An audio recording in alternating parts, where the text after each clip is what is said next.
Hello students, good morning. आज हम लेंगे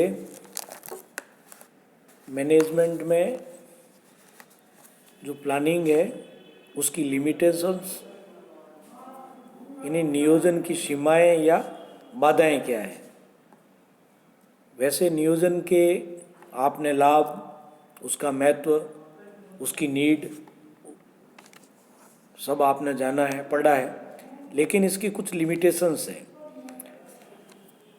वो लिमिटेशंस कौन कौन सी है उसके बारे में आज चर्चा करेंगे। जैसे उद्देश्यों की अस्पष्टता। अस्पष्ट उद्देश्य नियोजन करने हैं, उसके क्रियान्वयन करने में बहुत बड़ी बाधा बन जाते हैं। परिमाणात्मक रूप से स्पष्ट रूप से प्रकट किए गए उद्देश्यों की दशा में तो प्रभावी नियोजन किया जा सकता है, किंतु गुणात्मक उद्देश्यों तथा सामाजिक दायित्व, ग्राहक सेवा, मानव संसाधन विकास आदि उद्देश्यों की प्राप्ति के लिए किया गया नियोजन प्राय अधिक प्रभावकारी नहीं हो पाता है। नेक्स्ट है अयथार्थ पूर्वानुमान। नियोजन पूर्वानुमानों पर आधारित होते हैं जो कई बार गलत या अयथार्थ सिद्ध हो जाते हैं। ऐसे पूर्वानुमान नियोजन की सफलता में बहुत बड़ी बाधा उत्पन्न करते हैं। इससे नियोजन की उपयोगिता ही सीमित हो जाती है।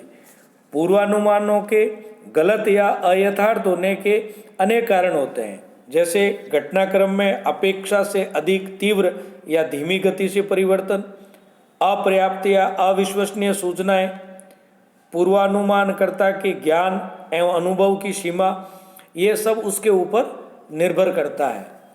गलत मान्यताएं।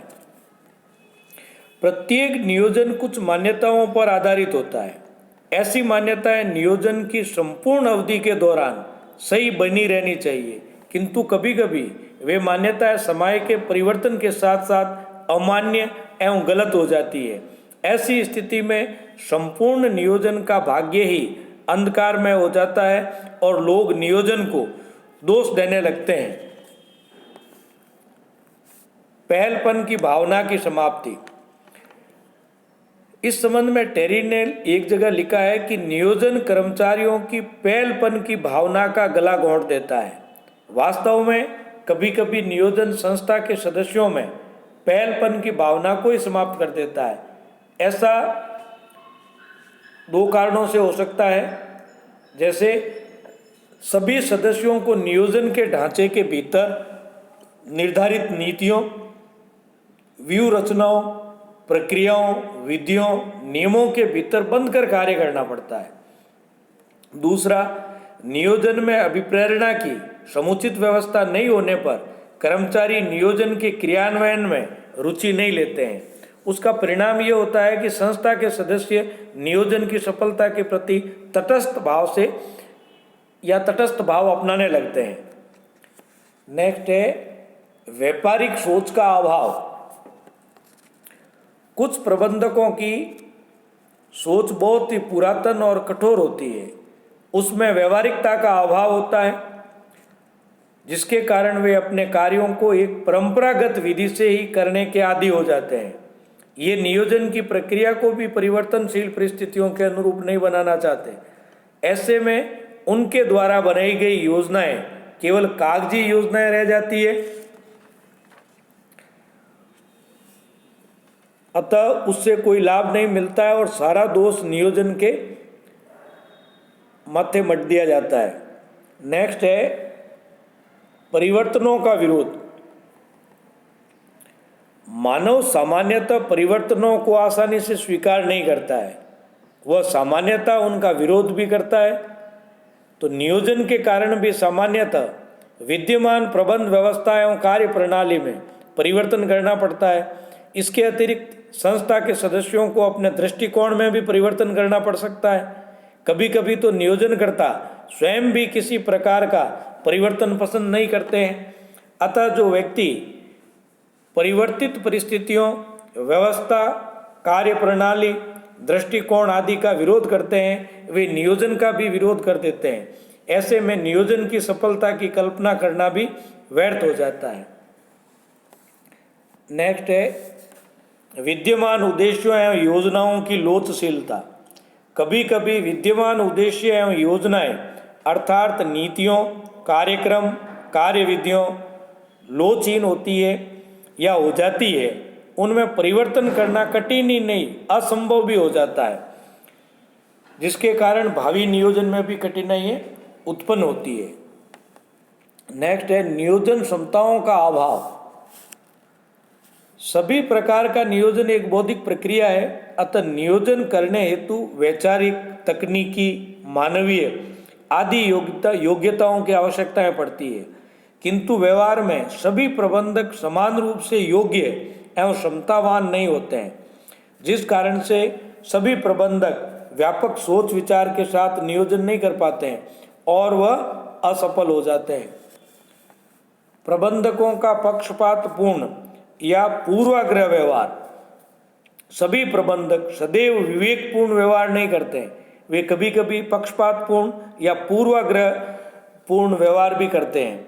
इसका कारण यह है कि सभी की अपनी अपनी पसंद, नापसंद, वरीयता, व्यक्तिगत रुचि होती है।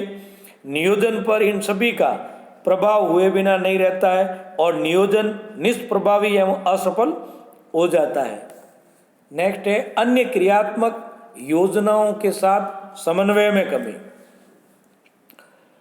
कोई भी योजना तब तक सफल नहीं हो सकती है जब तक कि उसका अन्य क्रियात्मक योजनाओं के साथ उचित समन्वय नहीं होता है। योजना का उत्पादन, वित्त, मानव संसाधन, विकास की योजनाओं के बीच उचित समन्वय होना चाहिए। नेक्स्ट है प्रबंधकों का आपसी संघर्ष।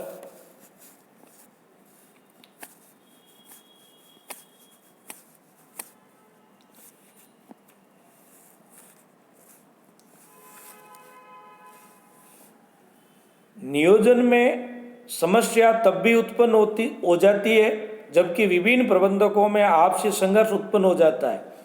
ऐसा संघर्ष कई कारणों से हो सकता है, जैसे कभी कभी संस्था के लक्ष्यों एवं उनकी प्राथमिकताओं के संबंध में संघर्ष उत्पन्न हो जाता है। कभी कभी लक्ष्यों की प्राप्ति के लिए उपयोग किए जाने वाले संसाधनों के संबंध में विवाद उत्पन्न हो जाता है। कई बार नियोजन के क्रियान्वयन में अपनी भूमिका को लेकर विवाद उत्पन्न हो जाता है। कभी कभी रेखा प्रबंधकों और विशेषज्ञों के बीच नियोजन को लेकर विवाद छिड़ जाता है। तो इन कारणों से उत्पन्न संघर्ष से नियोजन की सफलता में बाधा उत्पन्न हो जाती है। मनोवैज्ञानिक बाधाएं। नियोजन करने तथा उसका क्रियान्वयन करने में मानसिक बाधाएं भी आती है। कुछ बाधाएं ऐसी है, जैसे पहली है कुछ प्रबंधक ये सोचते हैं कि भविष्य की तुलना में वर्तमान पर ही ध्यान देना चाहिए। ऐसे लोग वर्तमान को ही सत्य, वास्तविक एवं निश्चित समझते हैं। वे भविष्य को अनिश्चितताओं एवं संभावनाओं से भरा मानते हैं, जिस कारण भविष्य को परिवर्तनशील एवं अशांति का कारण मानते हैं। ऐसे लोग नियोजन को अनावश्यक भी समझते हैं। कुछ प्रबंधक ये सोचते हैं कि भविष्य में जो कुछ होता है वह होकर रहेगा, नियोजन से भविष्य को बदला नहीं जा सकता, अतः नियोजन अनावश्यक है। कुछ प्रबंधक ये सोचते हैं कि नियोजन सदैव सही एवं सफल नहीं होता है, अतः नियोजन पर धन एवं समय व्यर्थ किया जाता है। कुछ प्रबंधक अयोग्य एवं व्यवहारिक होते हैं, वे नियोजन की बौद्धिक प्रक्रिया को पूरा करने के अयोग्य होते हैं, अतः उन्हें अपनी अकुशलता के उजागर होने का भय होता है। फलतः वह नियोजन के मार्ग में बाधक ही बनते हैं। ऐसी मानसिक धारणाओं वाले प्रबंधक नियोजन की उपयोगिता को सीमित एवं बाधित कर देते हैं। नेक्स्ट है खर्चीला। नियोजन में भारी खर्च करने पड़ते हैं। काफ़ी समय, शक्ति एवं धन तथ्यों के संग्रह करने, जांच करने आदि में व्यय करना पड़ता है। इन भारी खर्चों के कारण कई प्रबंधकों को ये धारणा बना ली है उन्होंने कि नियोजन एक विलासिता है। ऐसी धारणा वाले प्रबंधक नियोजन को बहुत कम प्राथमिकता देते हैं। इसके अतिरिक्त जिन संस्थाओं के पास धन की कमी होती है वे चाहते हुए भी नियोजन नहीं कर पाते हैं। अपर्याप्त संसाधन।